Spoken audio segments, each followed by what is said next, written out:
এটুপি বিশুদ্ধ খোৱা পানীৰ বাবে হাহাকাৰ কৰিছে ডবকা আকাশী গংগাৰ কেইবাখনো গাঁৱৰ ৰাইজে।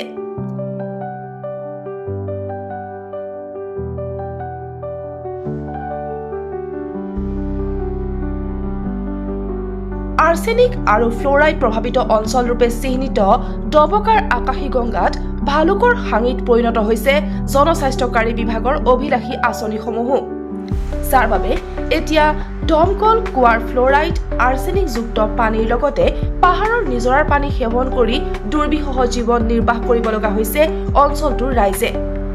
বিশেষকৈ তপতজুৰি, হালধিয়াটি, দীঘাৰুমুখ, নিজ পাৰখোৱা, হীৰাগাঁও, টঙিয়া, বেগাঁও, গংগা দিখা আদি গাঁৱৰ ৰাইজে খোৱা পানীৰ নামত সেৱন কৰিব লগা হৈছে বিষাক্ত পানী। আকাশী গংগা গাঁও পঞ্চায়তত বিশুদ্ধ পানী যোগানৰ বাবে বহুকেইটা অভিলাষী আঁচনি চৰকাৰে ৰূপায়ণ কৰিছে যদিও সেইবোৰ যেন ফুটুকাৰ ফেনতহে পৰিণত হৈছে। জলজীৱন আঁচনিৰ টেপসমূহ বহুতৰ ঘৰত স্থাপন কৰিছে যদিও কাৰিকৰী বিজুতিৰ বাবে বহুতে বিশুদ্ধ খোৱা পানী নোপোৱাৰ অভিযোগ উত্থাপন হৈছে।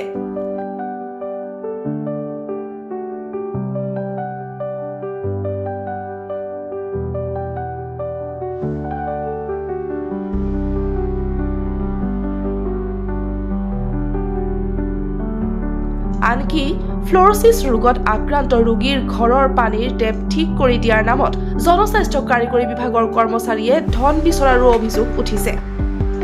আকাশী গংগাৰ গাঁওসমূহত খোৱা পানী যোগানৰ বাবে ব্ৰহ্মপুৰৰ বিধায়ক জিতু গোস্বামীৰ লগতে বিভাগীয় মন্ত্ৰী চন্দ্ৰমোহন পাটোৱাৰীক গঞা ৰাইজে অনুৰোধ জনাইছিল যদিও আজিলৈকে কোনো সুফল নোপোৱাত ক্ষোভিত হৈ পৰিছে ৰাইজ। আৰ্ছেনিক আৰু ফ্লোৰাইড প্ৰভাৱিত এই গাঁওসমূহত শীঘ্ৰে বিশুদ্ধ খোৱা পানী যোগান ধৰিবলৈ চৰকাৰৰ ওচৰত দাবী জনাইছে এইকেইখন গাঁৱৰ ৰাইজে।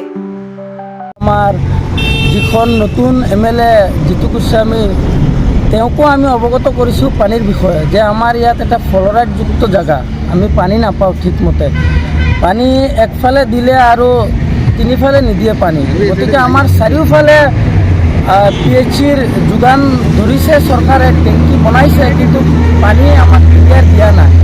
আমি পানীৰ বহুত ভুক্তভোগী হৈ আছোঁ, বেমাৰত আক্ৰান্ত হৈ আছোঁ, আমাৰ পানী লাগে। সেইকাৰণে আমি আপোনালোকৰ যোগেদি আমি আমাৰ MLAক বা আমাৰ চৰকাৰক জনাব বিচাৰোঁ যে ইতিমধ্যে আমাৰ বহু মানুহ বেমাৰত পৰি আছে আৰু সোনকালে অতি শীঘ্ৰে মানে আমাৰ পানীটো লাগে।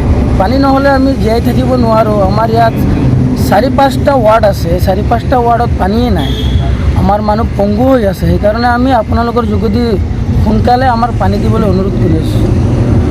পানী খাই আছে বৰ্তমান? পানীটো আমি ফৰেষ্ট অফিচৰ পৰা খাই আছোঁ। হয়, আৰু বাকী গাঁৱৰ ৰাইজে ইয়াতে কমত 200-250 মান আহি পেলাই পানী লৈ আছে। ক'ৰ পৰা? ফৰেষ্ট অফিচৰ পৰা। কিমান দূৰ আহিব লাগে গাঁৱৰ মানে পানী? 1 কিলোমিটাৰ আহি পানী ল'ব লাগে। এই যে ঘৰতে টেপবিলাক দিছে, কি কৰিছে? এইকেইটা চব ফুটোৱা, পানী নাই, পানী নোলায়। ঘৰে ঘৰে টেপ আছে, পানী নাই। কিমান দিন হৈছে টেপখিনি লগোৱা? 1 বছৰ হৈ যাব, পানী নাই।